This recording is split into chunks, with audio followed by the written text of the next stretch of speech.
Salam hormatly vatandaşlar. Şu gün 2024-nji ýylyň 20 dekabry hepdeniň anyny güni. Hoş geldiňiz Demokratik Opozisiýanyň kanalyna. Hormatly vatandaşlar, şu gün bizim temamız üýtgeşik Döwletmurat Ýalyýew ýa-da Anna Seyit vs. ýani garşysyna Açylowa Soltan.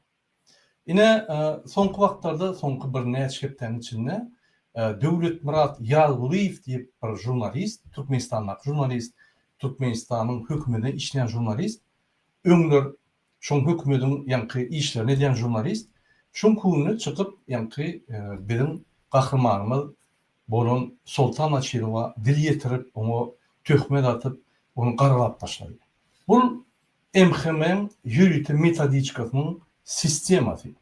Şol instrumentlary, şu MHM şurýaly ýani hiçme gerekkä jurnalistler ruhdan gaçan, wyjdansyz ýaly adamlar tapyp, şol adamlary Türkmenistanda azat media, azatlyk görüşen adamlara garşy, azat mediada görüşen adamlara garşy ýani hereketler etdirýärler. Gepleşik başlamakka gelin men bir kısa videosunu görkedeýin, ondan şu video biz jogap berelim. Ünsürüm hormatly vatandaşlar.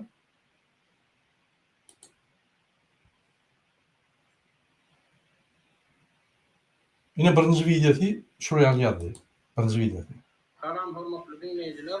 Men jurnalist Döwletmurat Ýalyýew.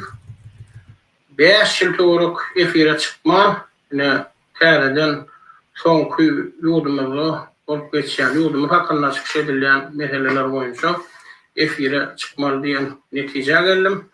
Men umumy gürüňe oturmaýyn, Soltan Açylowanyň soňky çykyşlaryna seslenmekçi. Men özüm jurnalist kany, eger onuň hünerini medeniýet sunuwat akbarly düşünýänler, jurnalistika kimdir birine töhmet atmak däl ýa-da köp söýgünmek ýa-da gargynmak däl, ol hakyky faktlary yerli ýerine goýup aýtmak. Gynansaňam Soltan Açylowaň soňky çykyşlaryna diňe döwlet başçylaryna söýgün hem gargynç bar. Ýurduň diňe bir tarapy, gara tarapyny görkezjek bolmak bar. Ben Soltan Açylowanyň umuman azatlyk radiýasyna şu neçenni işleş prosesini, onuň pulyny ähli gowy şakyny açyk çykyş eder, öýlen faktlar bilen çykyş eder. Men şu çykyş etmemden öňürtüp bir zat aýtmakçy da, Soltan Açylow men şu çykyşymy dinländen soň onuň maňa töhmet atywam, kemsediwem, belki gargawam çykyş etjekdigini bilýän. Öňe men adam mertebesini kemsetmän diňe faktlary ortaýan goý dinleýijiler öýli kimiň haky, kimiň nähägi aýtýanyny bilsin. Şu çykyşymyň esasy maksady näme diýilende, men döwlet ýolbaşçysynyň siýasaty bilen alalaşman bolar, ýöne döwlet ýolbaşçysyna söýmek, gargynç etmek bol ne kanuny, ne dini tarapdan aklanýan bir zat däl. Özüm ýene bir aýtjak dadym, şular ýaly gargynçy, şular ýaly söýgünçi, özüm publika, bütün dünya ýaýratmak niýeti bilen sen Amerikanyň Birleşik Ştatlarynyň prezidentine ýa Ýewropadaky öten döwletleriň prezidentine, premier ministrine, birinji adamsyna aýdyp gözüňi ýerden açarlar. Oňa düşündirsem gerek dälmi kädiýänler? Ine şu MHM agentina biz jogap berdik öňküde ýanky Muhammed Awy. Fransada, Amerikada ýa başga bir Ýewropa döwletlerine ýa-da başga öten döwletlerine sen isleýän wagt ýol bolsa tankid etmelersiň, gerek bolsa urgun melersiň, ýöne ursaň şoňa jogap bermeli bolsaň. Ýöne edibilersiň. Onun üçin seni ýanky ýygnap, ýitirip, türmäge salyp, seni kislata sokup, preslen basyp ýa-da türmede ýalňaçlap, ýanky şöýde senden butylka baryn hem ýerlerinden edip, jynt organyny butylka atyp oraya Türkmenistanda ýa-da oraya ýok, hiç dünýäde. Şoň üçin bir topar töhmetleri we manipulasiýany edip başlady, ýani öz çykyşynyň başyndan. Diňe faktlar, diňe hakykat aýtjak diýip. Gelin şu hakykata we faktlary terdelim. Ine ikinji çykyşdan görkedim, ondan bir faktlara we hakykata geçeriz. Salam hormatly dinleýijiler. Men ýene şu birinji çykyşda faktlar görkezilmedi. Ine ikinji çykyşy görelim. Näme faktlar görkezip bilýär şu adam? Nowatdaky efire çykýan geçen gelek ki Soltan Açylow baradaky söhbetleri dowam edeýin. Ben bu ýerde Sultan Asyl bilen tanışlygym, ilkinji tanışlygym hem onuň şu tanışlykda eden hereketler barada. Biz Sultan Asyl bilen 2008-nji ýylyň iýul aýynda men şu taýda Arahtar adeti bilen Türkmen ululy bilen hyzmatdaşlyk edip başladym. Ganarar, aýlyk ganarar da şu ganarar alyp hyzmatdaşlyk edip başladym. Sonra Türkmen ululynyň direktori Jahan Ýalyba Jemalam diýilýär. Ýalyba maňa haýyş etdi, şu Sultan Asyl bardyr, jurnalist bolmakda kömek edin. Şoňa ýardam edin diýdi. Onda menen bolýar diýdim. Awgustyň 11-i 12-lerine bolan gurulmalar 2002-nji ýylda Sultan Asyl o wagt şu Amerikan internet merkezi bardy. Bu wagtlar ýaly internetler el getirdi. Ağatın mehmanhanasyna Amerikan merkezi var. Şu gatnaýardyk, näme maglumat ýerçäm, şu taýdan ýerýärdik. Onda Sultan Asyl bilen tanışdym men. Şu ilkinji gelip tanışsamda da Sultan Asyl wanyň halak balan soň maňa aýdan dady. Döwlet bırak ben aýlygyma ýaşulary köp berýän ekenler maňa ýaşulary berilen pullar 3-4 deste az pul berilýär diýdi. Böyle men beýleki ýaşulary da haýyş etdim, kömek edin diýip olara kömek etmedi. Sen bir men meselemi özüm aýdyp durmaýyn. Çahana Jemala aýdyp bersem diýdi. Benim bu sözüni alıp Çahana hatdym raýyda da görüntü düzgün tertip bar, şu her ýerden çykyşyna görä pul töleýärler.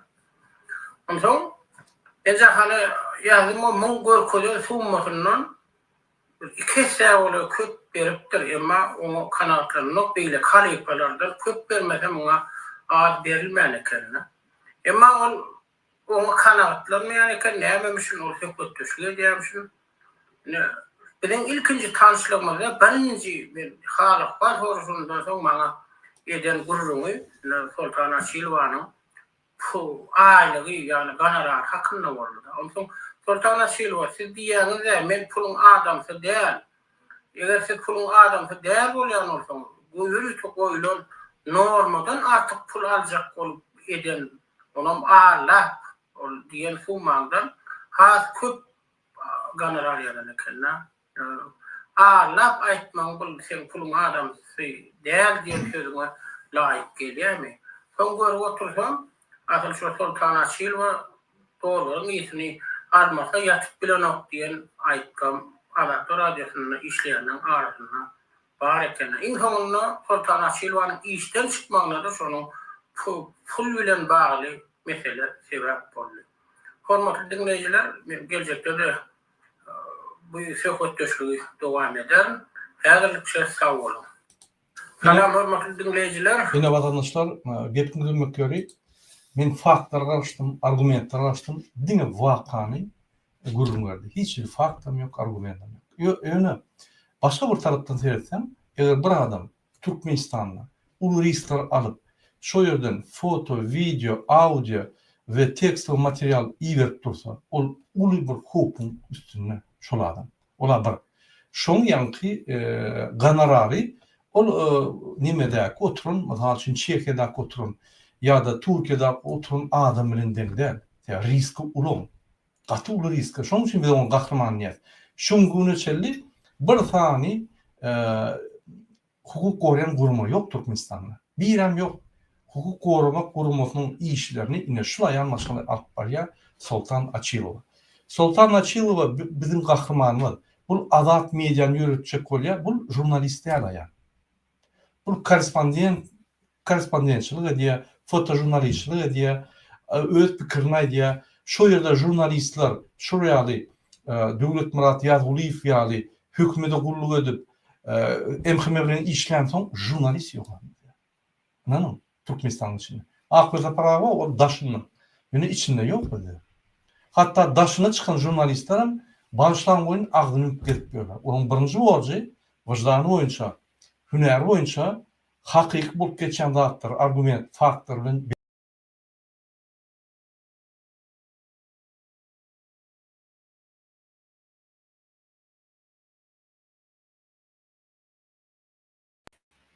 şoň üçin Sultan Açilovan'ı elbette tanqid etip bolar. Elbette köp işlerini yanlışlar edýändir, elbette yanlış koy berýändir. Ýöne umum alyp görende bizden gahman.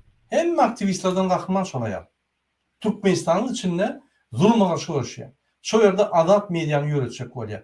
Şo ýerde şuny zäherleýärler, gurýarlar, maşynalar alýarlar. Näme tolk etmeýärler? Her hil risk alýar özüne. Kim alýar şo ýary? Türkmenistanyň içinde. Hiç kim almaz. Hatta men günaýdyn, hatta bizim aktivistlerimizden risk alıp gidenler köp. Ine türmede oturan aktivistler var. Ýöne şuraya giýje uny görüşüp, şuraya materialy berip o uruşun içinde etdiler. Muňa garşy bütün MKM gurulugy hereket edýär. Öz ýallaklary bilen, jurnalistler bilen, öz ýanky agentler bilen, agentin agentleri bilen. Şu ýaly.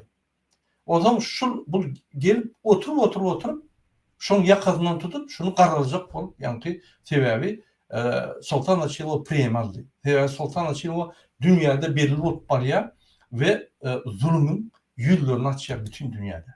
Ine şunu saklamalar birler. Näme şunu diýär? Gelin şonu faktlar bilen teýerelim. Ine hormatly watandaşlar, men bir şunu olanlarda häzir gurulma geçer, ýöne gysgaçyk Sultan Açilowanyň näme işleýänini men size gysgaçyk düşündireyim. Ine egerde biz seyretsek, häzir men size görkezeyim, sizin görýärli. YouTube, TikTok, ýagny bütün dünýä mass media seyrederimizde internet ulgamlaryna ünsörün ine Sultan Açilova. Şol aýal maşgala. 74 ýaşyndan az köprek aýal maşgala. Şol ýagdaýyna seyretmeýän, açyk görüşüp zuluma garşy Türkmenistanyň içinde uly hereketler edýär.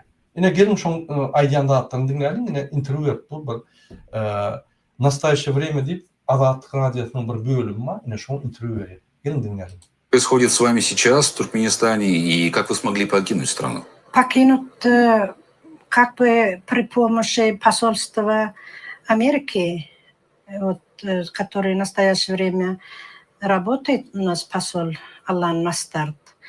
Я думаю, с его помощью мне удалось покинуть страну, выйти. Вот 11 апреля этого года перед отъездом я уже готовилась сюда поехать. Было такой случай, у нас инвалидного сына машина есть.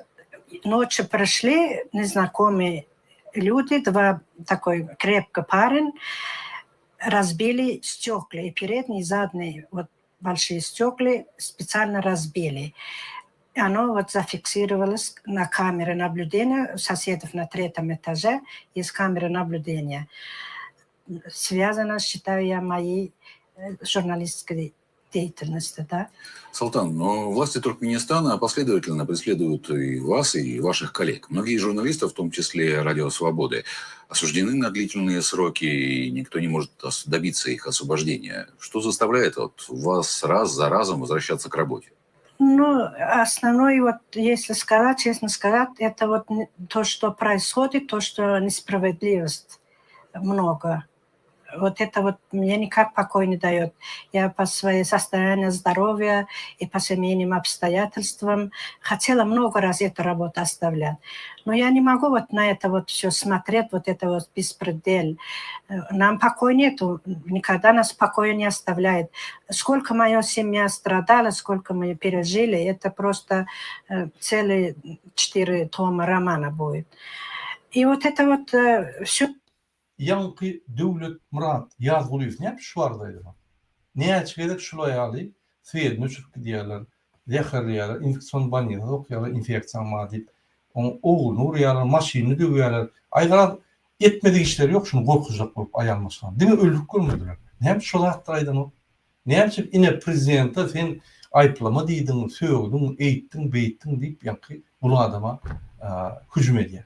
Sebäbi arkasından MKM diyor. MKM häzir bir jurnalist garşy görüşmekde.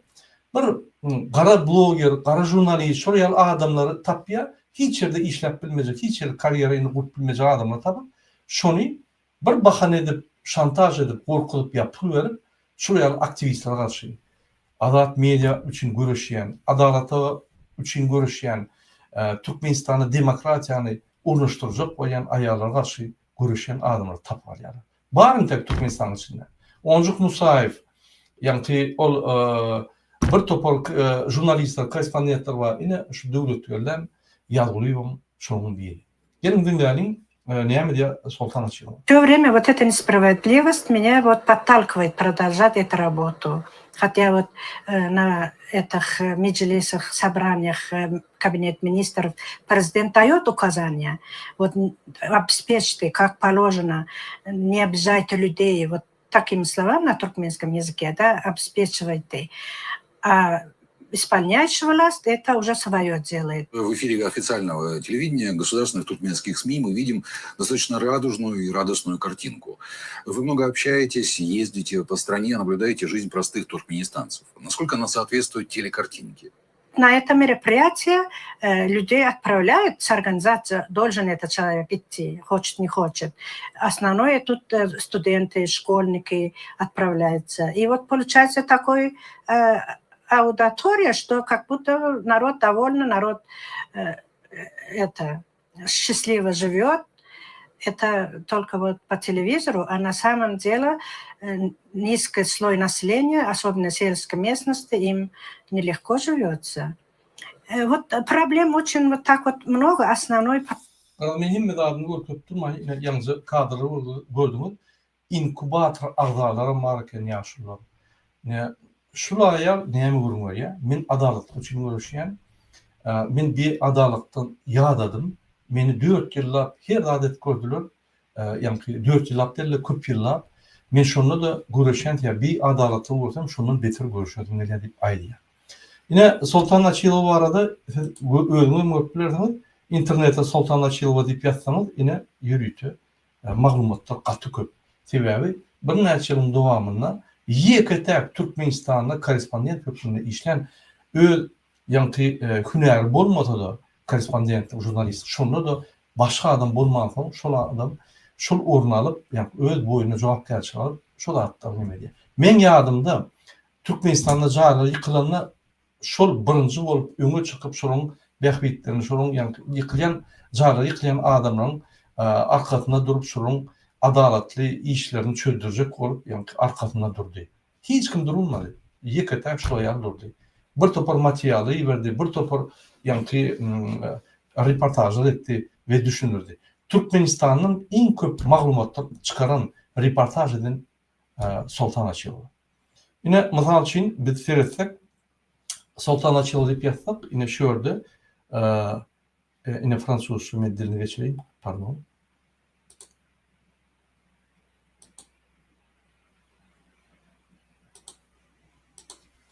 Ne şöyle yazıyorlar. Sultan Açilova 1979 yıldan 4 tane aya çağatı var şun.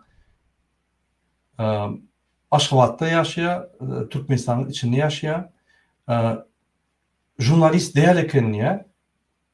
Jamais fait remarque qui n'était pas olmaz. 2006'dan beri şu çıkış etkiliye öyle jurnalistler, yani şu videocuları olup yani çıkış etkiliye.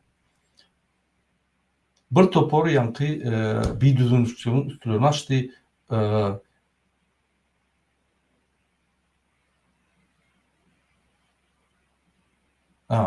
2019 yılda Türkmenistan'a gidecek olanlar Kronika Türkmenistan üstüne şunu yani koyvermen bir ağır yağdaya tarılır.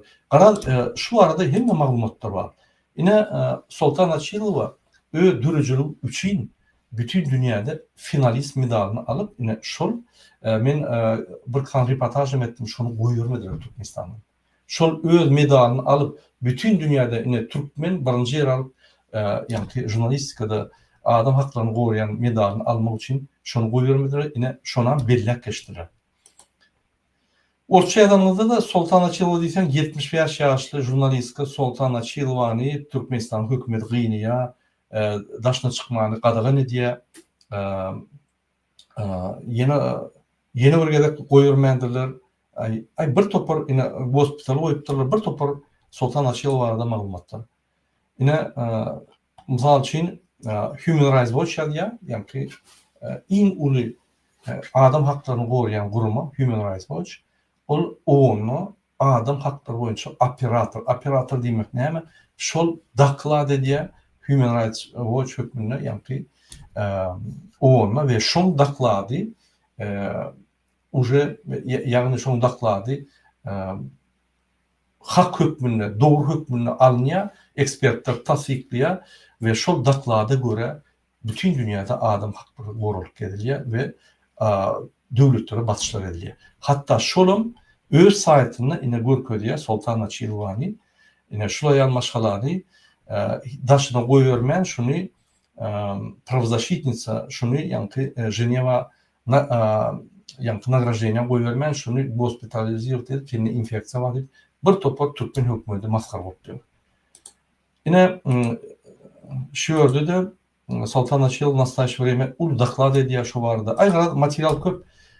Şonuň üçin Sultan Açil bilen ýanky döwletlerli ýagly diňişleri ýarlar iki türlü personaj, biri adat ýollu gahrymançylyk edip, günni gahrymançylyk edip material alıp adalatlygy Türkmenistany goýjak bolup, adat mediany etjek bolup şu ýerde zulüm bilen görüşýär. Beýlik adam bolsa zulüme hyzmat edip, ýanky emheme näme diýse böküp garalap, näme gerek bolsa edip ýör. Men Döwlet Murat Ýazgulyýewa garşy däl. Oň dörejilik işini ine şu ýollap barsa, men onu näme diýin? Her adamyň öz agy öňüne gerek. Gelin biz Döwlet Murat Ýazgulyew barada informasiýa dinläli. Ne Türkmenistanyň bir de ýönetim maglumatlar geldi. Döwlet Murat Ýazgulyew hakynda.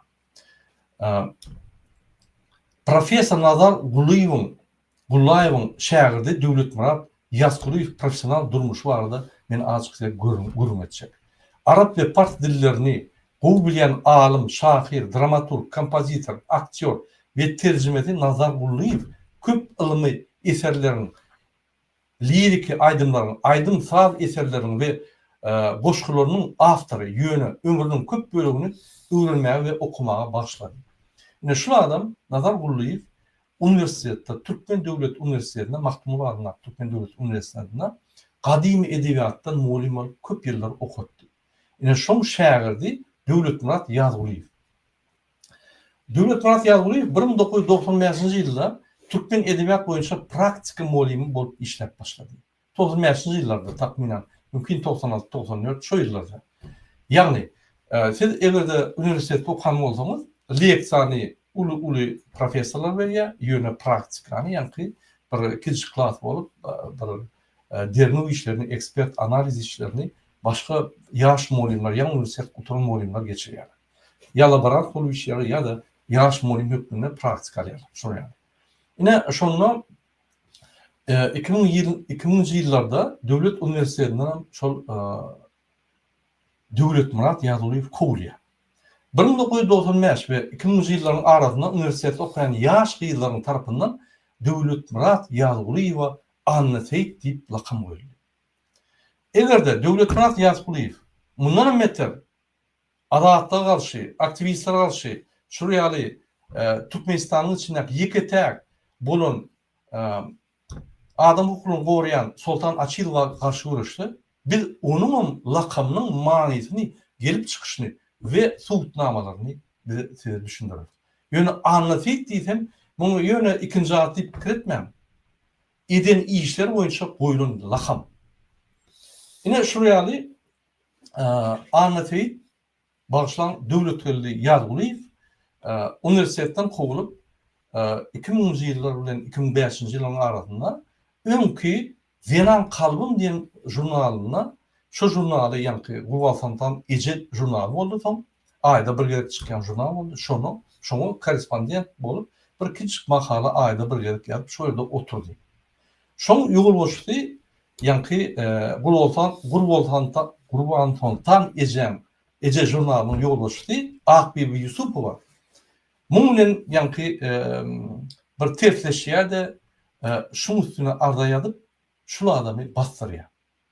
Arda näme çykyp ýazyar? Sebebi döwletli Ýazgulyýew özüniň propiskasyny ýa-ni universitetde okugan soň 2001-nji ýyla çeli propiskasy bar eken.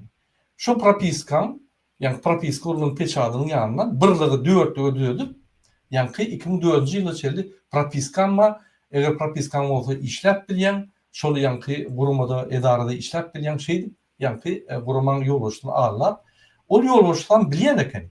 Ýöne bir saýy sebäp bilen söwüşýärler bilen muňa ardaýadyp muny bastyrýar. Ýagny hakykat açýar, maşençilik edip, ýanky hökümet alap, şol edarda propiskan bar diýip işlän adam döwlet Murat Ýazguliýew ýanky türme 4 ýyl bastyrýar, ardaýar bizden. Dermemden soň 1 ýyl ýanky türmede oturan soň muny çykarýarlar. Muny çykaryp emheme urunup başlaýar. Şuň üstüne işler, ýagny şuny dörejelik edýän işlerini edýän adamyň ýanky arasyna gezerip materialy ýygnap, muny taýýarlyk edip, onsoň şu adamy 2007-nji ýyllarda Azatlyk radiosyna berýär. Azatlyk radiosyna şu adam çykyşlar edýär. Ünsürüm, näil bolup biler, sen türmäge basyldyň, 1 ýyl galman çykdyň, ondan sen Azatlyk radiosyna çykýanda, ýani çykyşlar edýän, gepleşip geçirýän, näil bolup biler. Ine Sultan Açilova, Sultan Açilova, häzir çykyş edip, ýani maglumatlar berýän bolsa, radio Azatlykda çykyş edýän, käwagt ýani audio zapisini berýärler. Şuny helak barny edýärler. Ýöne bu adam arkaň çykyş edýär. Käbir ýani menim ýoldaşymyň diýişlerine görä, birinji MHM bar ýa, şo ýerde ýani görkezme alýar, ondan efire giç galyp gelýär diýip, mana da şol MHM'den gün bizim bilen efirler geçýär diýip aýdýar. Inni şol 2007-nji ýyllarda şol Döwlet Murat Ýazguliýew radio Azatlyqda işläp, men radio Azatlygyny günekarlarmy okuyşap bilen. Sebäbi MHM esasy ýani nyşany aktivistler bilen radio Azatlyk. Radio Azatlygyň eden işleri boýunça men o köp sabotyna geldim. Çünkü ofisial ýagdaýda, ýani neutral ýagdaýda görüşüp gelýän Azatlyk radiosu. Biz ondan köp saatlar garaşyk bolsam, şu elinden gelin edýär. Elbetde MHM öýle agent iýerjek bolup, ol pul satyn aljak bolup, her hil işler edýär, elbetde. Aktivistler edýär şoraýar. Ol bir söwüş, ol bir görüş. Şoň üçin biz ýani radio Azatlygy ýani tribunal etjek bolamdyk ýa-da Döwletge Ýazguliýew tribunal etjek bolamdyk. Biz ýöne Döwlet Murat Ýazguliýew ýa dürüjük bany urun berýär. Onsoň şol Döwlet Murat Ýazguliýew 2019-njy ýylda birden ýetýärde 2019-njy ýylda ýene-de OBS-de gelip çykýar. Ýadyňyzda bolsa, ýani Geldi Kariz bundan interview aljak bolup, näçip yalan aýdýan, näçip ýani aktivistlere ýa opozisiýa ýa-da bizim berýän maglumatlarymyz provozit hökmüne bersek sen bize garşy uğraşan diýip ýani aýtsa, ay ýok, sen nimäňiz ýalan, men size garşy däl. Şo ýygnakda da şoň videosy bar bir ýerde görseňiz, şo ýygnakda da aýdýar, ine bular yalan aýdýar, ol ýalat ýok, hemme arkadagy söýýärler, hemme golýarlar. Bizde ol ýaly kemçilik ýok. Käwagt kemçilikler bar, ol hemme döwletlerde de bar. Görýän MHM metodikasy. Bizim ýaly kemçilikler hemme döwletlerde bar. Hemme döwletlerde kemçilikler bar. Elbetde bar. Ýöne bizim ýaly kemçilik ýok. Bizim ýaly vizaly Türkmenistanyň bu vilayatyna geçip bolan Türkmenistanyň azat media ýok. Bir sany provozasiýny organizasiýa ýok. Ombudsman ol dine gurbanlyň Serdar Berdimuhammedowyň ýani ykbalyna gödökçilik edýär. Şonuň haklary bozulaýmasyn diýip. Hiç hat edip gören o. Hiç eşitdiňizmi? Ombudsman birini halat etdi ýa biriniň arkasyna gorudy ýa-da bir adalatly üçin ýani kanuny gorudy diýip eşitdiňizmi? Eşit gören näme? Olar filkine gramata ortaň diýişýäli. Ýagny şol edara barmy, şol adam barmy ine mihmanlar gelende ýani OBS-den, ondan gelende hawa ine şol adam olam ýadan kişi bolup alýar da oturup fantaziýasyny işledip bir bolmajak zatlar görüňür Türkmenistanyň hiç şeýli prawa-naruşenýa ýok, hemme zat gülýärler diýip daklat edýär. Ine bunyň işi. Şoň üçin şol adamym 2019-njy ýylda OBS-ye baryp şo ýerde Türkmenistan gülýäri buluňa ýa zatlar ýalyn, ol ýalat ýok Türkmenistanda diýip her wagt ýagny Türkmen delegasiýasy baranda her wagt aýdyşýaly şulum jurnalist hükmüne aýdýar. Indi biz ine faktory urkadyk. Şurýaly şol döwlet Murat ýalyň anlatyp lakamly, ýaş gyýlan goýun lakamly, goýun lakamy, lakamly adam ine şurýaly bar edinli. Şurýa dürüjük işini geçdi. Şurýaly öz dürüjügini gowy ýolda ýüremän, ýagny bir eserler, romanlar, bir ýanky boşgular ýazman, gadymy edebiyat öwrenen bolsa taryhy ýazman, taryhy ýanky Türkmenistanyň içinde gözlemän gelip Sultan açylýar toplaýar. Onuň näme üçin ine şol pul dolary ishamata ýatyp bilen. Bir adam Türkmenistanyň içinde risk alýan bolsa, ol elbetde öz işi üçin aýlyk soraýar, aýlygyny ýani köpeltmesini soraýar.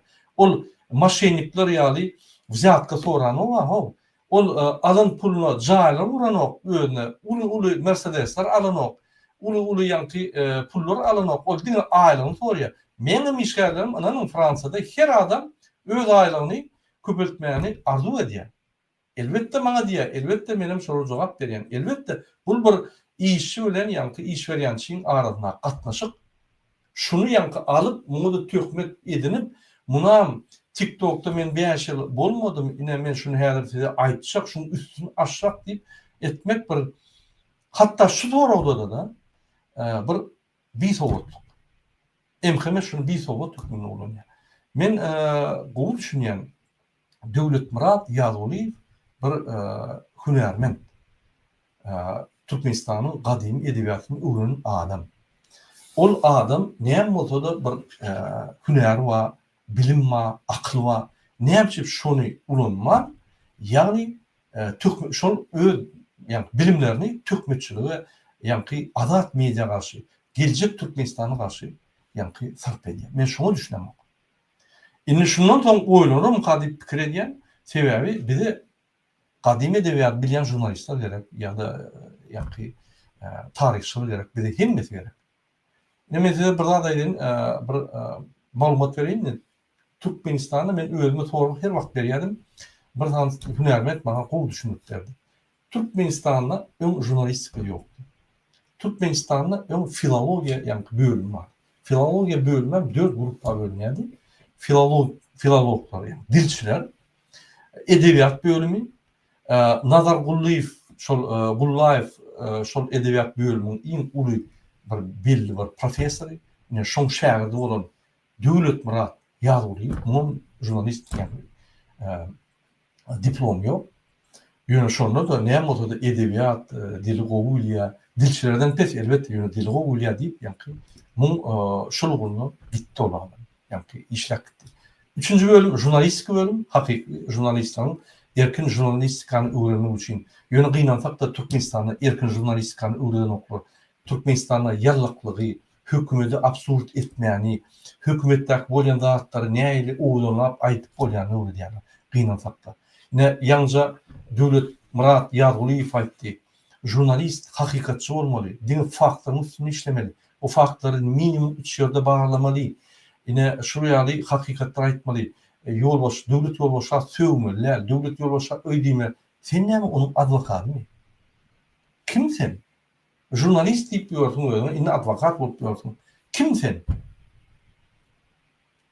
Egerde şularyň gidýän bolsaň, onda sen döwletten gary spiskaga düşýän. Biz sana gary görüşmeli bolýar. Sen biziň bilen diktatyryň öňünde böwet bolýan. Ine şurýaly we 4-nji bölüm universitetde, ýani filolog bölüminiň 4-nji bölümi terjimeçi. Ine käwagt şol 2 bölüm birleşdirýärler, aýyşdyrýarlar. Umumyň şu 4 bölüm bar.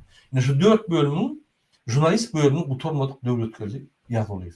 Ýöne Sultan Açylova elbetde onuň jurnalisti. Ol fotojurnalist. Ol Türkmenistanyň ýani haklary, adamlaryň adalatly meseleler çözülmek üçin görüşýän adam. O geljekde azat mediany öňe goýan adam ol. Sen olaýaly jurnalist bolýan bolsaň, hakykatçy bolýan bolsaň, egerde üstüňe töhmet atylmaz bolsa, näme şol Akbiýew Ýusupowany ýani Gurban Sultan Ije jurnalynyň redaktoryny suwda beren bok. Näçe üstüne arda ýazanok. Näçe şoňu TikTok'ta aýdan dok sen men bastyrdyň, bir güne bastyrdyň. Men sen üçin bir ýyllap oturdum, oňson 3 ýylymy ýa MHM işlemeli boldum diýip näçe aýdan dok şonu. Näçe görüşem dok şol ýaly adamlar. Näçe gel Sultan Açylov senin bilen hiç argatnaşy ýok. Gel şondan topulup ýa-ni şunu tökmek atýan näçe aýlyny köpelçek bolýar. Näme aýlyny köpeltmek, şonu soramak, ol bir kanun bolmak. Ol radio azatlıkda işleyen bolsa, ya kronikada işleyen bolsa, kronikanın ýolbaşçysy bilen we oň işgäri Sultan Açylowyň aradyna argatnaşyp, kontrakt argatnaşyp, monel tökmek bolýar. Näme bolýar bu? Näçe şu kiçik detallar alıp, onam çiýişirip, şunu arşy görüşýär. Ne şu ýandattır, bu geçýär Türkmenistanda. Şoň üçin men ofitsialna ýüldönýän döwlet türlü ýazyly bar. Sizin şansınız var. Zulüm tarapdan ak tarapa geçip, gowy tarapa Türkmenistan akitmäne, Türkmenistan'a kanunçylyk gorumana, Türkmenistan'a pravozащитник bolup işläp bilersiňiz. Türkmenistan'a ýa-ni azatlyk isleýän adamlara azatlyk nämedigini düşünüp bilersiňiz. Türkmenistan'a gadim edebiyatda bolsaňyz Türkmenistan taryhy ýok häzir, bilýärmi? O ýerde bir ýerde bir açyk, ýa-ni hakyky taryhlar galany hakykatlar. O ýerde bir ýerde hakykat taryhlar gizlenen. O soňky 33 ýylda bizim taryhymy düýgünden çalışan diktatorlar. Türkmenistan taryhy häzir ýatsaň Türkmen başy böküp çykýar. Türkmenistan taryhy diýip ýatsaň Gurbany Berdimuhammed böküp çykýar öz taryhy bilen. Hani ýazyn şu zatları. Şoň üçin biz döwlete halk hereketi sizi ak ýola çagyrýar. Ine hakyky hünärmend işinizi edin. Onam edilmeýän bolsaňyz, gowy çopon bolup işleň ýa daýhan bolup oğuz bolup işleň arasynda bolun. Biz şonu çagyrýarsyz. Egerde siz ýene Sultan Açylowa ýene de bir kiçik fakty tapyp onam çiýişip atak etseňiz, onu biz anlasaýdym kimdigini we Türkmenistanyň ýaş gyýylarynyň, ýa uniwersitet okan ýaş gyýylarynyň hemme pikirlerini Türkmen halkyna beýan edersiz. Hormatly vatandaşlar, ine Döwlet Murat Ýazylyw hakynda men şunu bilen utorýam. Men köp Google'ne diýetim ok, biz bäerde adamyň şahsyna diýetim ok ýöne. Şol adam bir öňe gidýän aktivistleri, öňe gidýän pravozащитник ýaly aýaly garalap, ýa-ni çykyşlar et başlady. Biz muny durulmasak, şu ýaly ýallaklar böküp çykar. MHM oturanok, MHM giýje uny Türkmen halkyna garşy görüşýär. Şoň üçin men ora MHM terroristler diýen we MHM terroristleri ine şu ýaly maşynçylaryň üstüne oturan adamlary gynap, gorkudyp, açyk oturdup, olar bilen ýa argatnaşyk girip bize garşy uruşdurýar. Sebäbi wyjdany pes, sebäbi ýa ruhy pes, sebäbi güýç görse eriýär. Şu ýaly adamlary MHM dirli ulanýar. MHM'nin güýjü ýok. Şantaj, intrig, onu mun edip gorkudýar. Polisin güýjü bar, elbetde. Ýöne MHM oraya güýjü ýok. Şoň üçin Döwlet Murat Ýazylyw gowy pikir ederim kärdiýän. Bu görüş finaly gelip barýar. Bir ýenen soň Sultan Açylow sizin üstüňizde tribunala arda berdiler we sizi kanun esasında jenayete çekdiler. Şoň üçin tökmen atmak gerekýär. Dini faktlar boýunça uğraşın ve faktlar ulanın her wagt. Hormatly vatandaşlar, indi men inniki temaga geçeýin. Inniki tema Türkmenistanla ýaş oglanlar, ýaş gyýylar Türkmenistandan çykjak bolsa şolary häzir blokiýat edip başladylar. Ine ýaňy ýakynda maglumatlar geldi bir küçük günlükde. Türkmenistanla Lewap, Mari, Daşow ve Aşgabat vilayetinde adamlar Ukrayna'da okap, son Ukrayna'dan uruşun zerarlı bilen Varşava gidip ya okun devam edip ya Germaniya gidip okun devam edip ya da şöyle işlep galan adamlara Türkmenistan'a pasportun çalışmana baranlar olaryň iş ýa kontraktlar var. Inni çalışıp iş kontraktlarına gitjek bolanlar Türkmenistan hökümeti buyruk beripdir, gezin buyruk. Şolary daşyna goýarlar. Şolu bir ýyllyk deport, içki deport. Ine näme şu arada döwletgerli Ýazylyw aýdanok. Şu arada yadan o. Yine halkın hakiki yaraları, halkın hakiki halka basışlar ve bir kamçılık. Şu arada yadan o. On Sultan Açıl ve Adalet Radyo'nun ardına kontraktı vurun ediyor. Onu daxılıyor ama hiç iyi. Dolar kovuyormuş. Aslında dolar kovuyormuş mu? Hani görkez bana dolar kovurmayan adam. Kıynansak da manadım hümmeti yok. Dolar manattan katı uyuşuşum için dolar kovuyor. Yine Türkmenistan'da migrasiya kulluğu yaş olanları aeroportun geçecek olanına şu yerden düşürüp var velayet migrasiyasına var da medyayı çözüp iyi veriyorlar.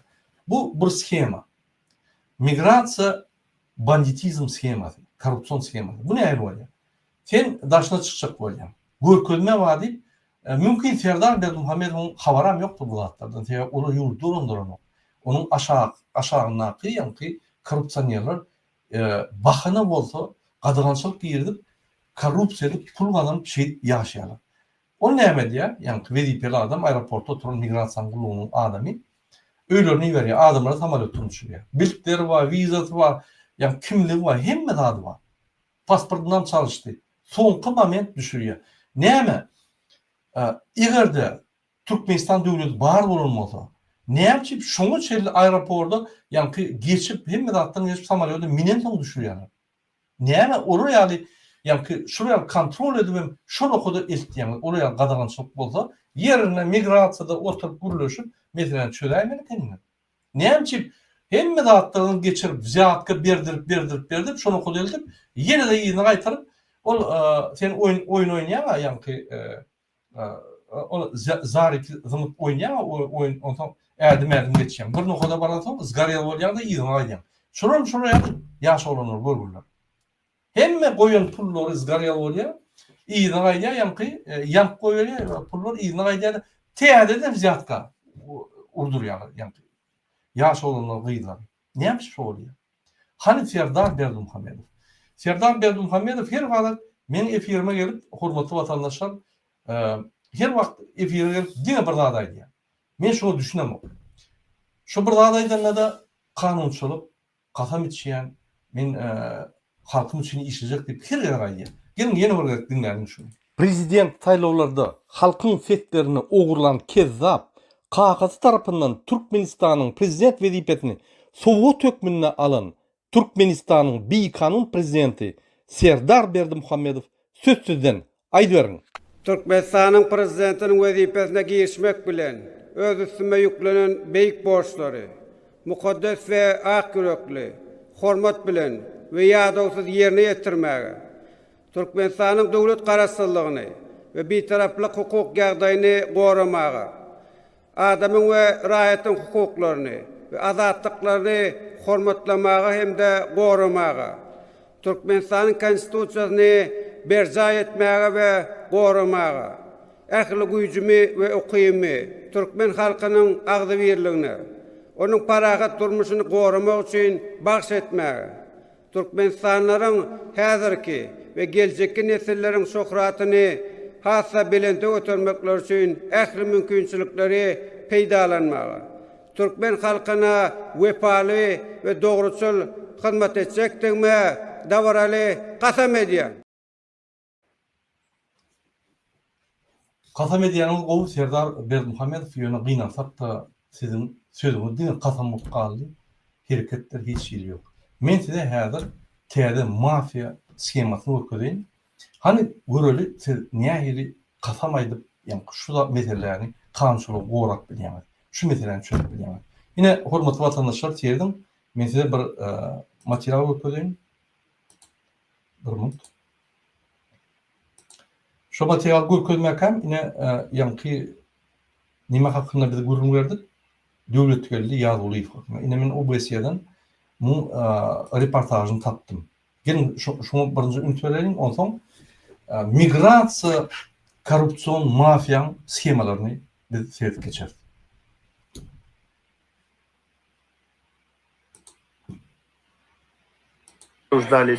Что предлагается предпринять по ситуации, создавшейся вокруг активистки и журналистки Султан Ачиловой? Давайте переходить от слов к делам. Летом ее вновь не выпустили из Туркменистана. Но в то же время мы заставили их все-таки отвечать на наши вопросы. Но и самая интересная новость, что вдруг появился представитель, значит, Туркменистана, причем это не официальный, он якобы журналист. Я независимый журналист Мурат Язкулиев из Туркменистана. Туркменистан находится не в таком тяжелом состоянии, как это раздувает некоторые интернет-сайты. Davlet Murat Yak Yine yanca ait gördüğümüz olu yal saytlar yapıkta internet açıklar tip bir topur yalan söyledi. Şol intervyunu gördüler tanıdı. Geldikleri öz saytına oydu. Şundan 5 yıl bundan olan şu saytı gördüler. Yine gelin biz migrasiya gulluğunun mafyoz schemasını üstüne açalım. Üstüne. Şol gatı ömürler şol oldu. Korrupsiya uğruna, Türkmenistan'ın korrupsiya ötüye, beni umumay deyip gelen ağzalanıp, ve neye çok köp görüştüğüm, Skameyka zapasını oydu bir 10-20-100 adam otuyor. Bir yere ayıp yetişler, beylikte olarak gelen. Derrol. Yekete kazanç Türkmenistan'ın korrupsiya, başka kazanç yok. Korrupsiya demeden kalıp bulunuk. Türkmenler için kalmak, korrupsiya kal, hükümetin pulunu, halkın pulunu tapabiliyor. Şu güne biz geldik. Neyemçip? Sebebi halkımızdan korrupsiya diye, чиновникларын korrupsiya diye, kurbanlarım korrupsiya diye. Demek kurban olup korrupsiyon sistemini koyup oğlu kısı değil mi şunu üstürüyor. Yine sevdim hürmetli vatandaşlar, ben size bir yeri ülkedeyim. Yine şu Levant vilayetinin migrasiya gulluğunun yine gulluğu yerleşiyor. Yine şöyle. Unutmayalım. Yine şu Levant vilayetinin migrasiya gulluğu. Unutmayalım. Yine size yani aşırı grup ötülen yine yazılan Levant vilayet migrasiya gulluğu. Yine Türkmenavat. Unutmayalım. Türkmenavat. Unutmayalım seyredelim. Bunu neye skema utturlar? Kata akıllı skema men katı gen görüyen şuna sebebi korrupsiyanerler ötüye skemalar mesela. Yine şu hovli Levant vilayetinin migrasiya gulluğunun hovlusu. Yine iksan zdaniyeti var. Yine merkezi yani girerler şundan yeriye. Her ben bir foto koyayım. Yine dedim. Yine girilmek yani merkez şundan. Yine şun kaptalına edil kaptalcığına dukan var. Sen şöyle dokument etmeyene barsan, şu adamlar şey diye, kaptalda dukan vardır, yani direkt durun, hayatımda direkt durun. Şöyle vardı, telefon numarını veriyor. Men numarıma pulat diye. Men o zaman akşam var, yığınak kaydar niye? Men senin için düzeyim diye. Şey deyip şular pul yatıyor. Yani ziyatkan, tiyade modelini, sıfıravoy modelini iştirir. Yine Serdar Berdimuhammed. Görüyor musun? Senin işyerlerin, yani bizim pulumuza alın, bize servis etmeyen işyerlerin eyyem korrupsiyada sıfıravoy yani san teknolojisine geçirttiler. Yani şu dukana, yani şöyle gelen adam dukana varıp 5 mant, 10 mant, 50 mant, 100 mant taşlamalı, şun dasiyeten taşlanan son yani yürüye. Eğer şöyle pul vermedi, bulunur.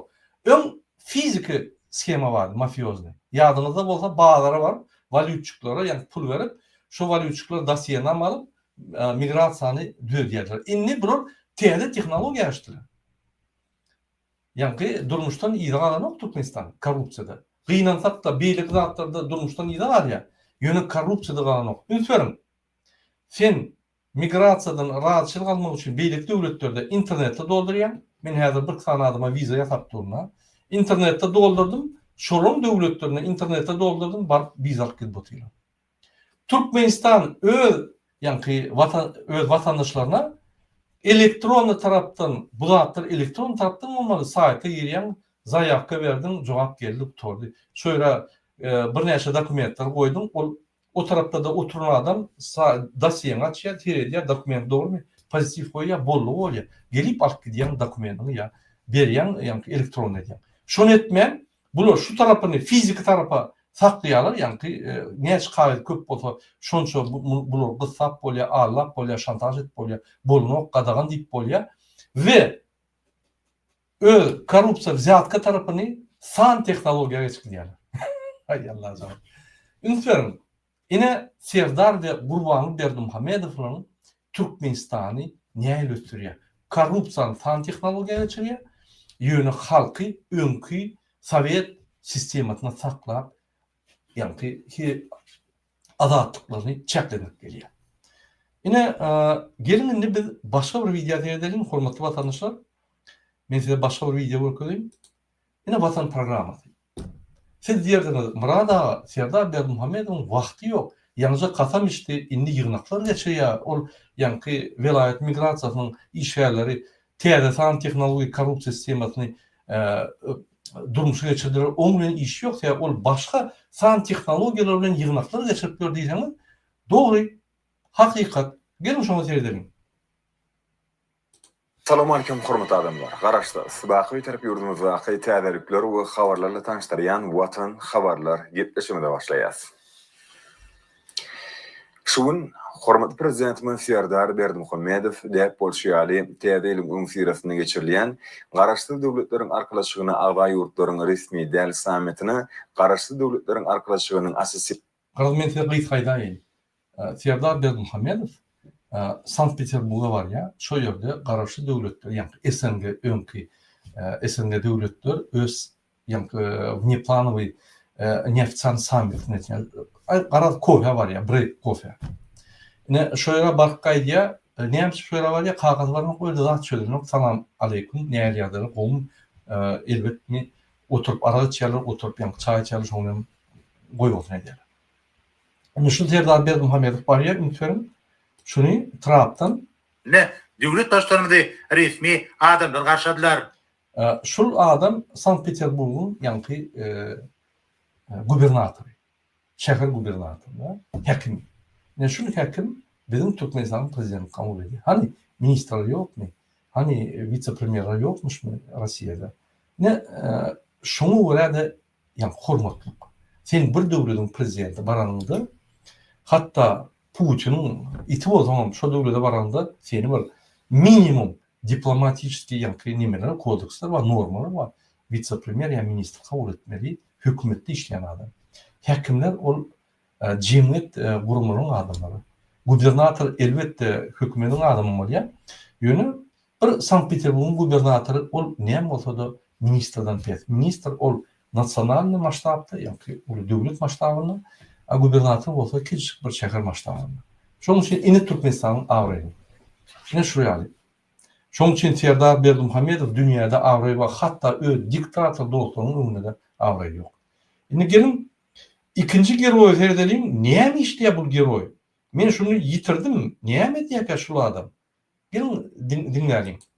Niye mi edip diyor bu kloun Türkmenistan'ın içinde niye mi edip diyor Ukaskıcı'nın yankı çıkarıp niye mi edip diyor? Gelin bir seyredelim şu kloun niye mi diyor? Orlu dediminin üstünü yetirjek döwrüwap lukmançylyk toplumy emele geler. İr bilen Lukman arkadağımız. Eşitiniz mi? Lukman arkadağımı.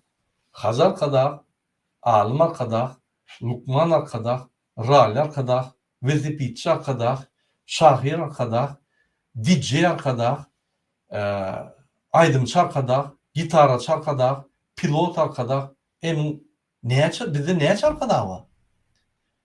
Şu arkadağlar kimin arkadağı? Hatta Serdar Berdimuhamedov'un arkadağı değil şular. Şu yani многоплановый arkadağı, yani многоплановый, многопрофильный клоунla başka da deyip bunu günle lakam yüklüyor. Şu Lukman arkadağı.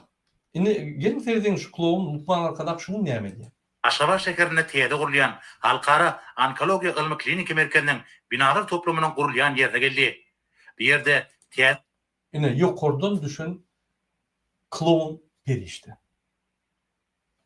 Perişte yani başlan kloun. Ünsverin. Yürüyüşü, ünsverin öğün alıp barışı. merkezin kuruluşu batı dipkillerde alınıp barlaya. Halk maslahatın yol boşuna men diyem şunu. ya da milli lider, talihatli, avrayli, yerlikli, yaşuli, diyen zadi, beryen maslahatları, arasaçılığı, namaz oka, bolya namaz okumasın, yani sura bilen bolya, hacı oldu, 3 kere hacı oldu, bolya onam aytmayın.